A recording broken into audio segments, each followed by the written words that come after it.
many of us like to do that just for fun. Let us see the common explanation behind this.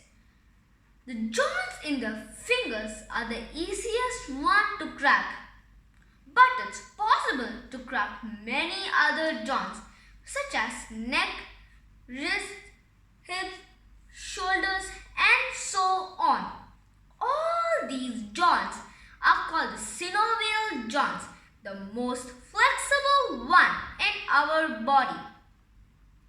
The space between two bones are filled up with the synovial fluid.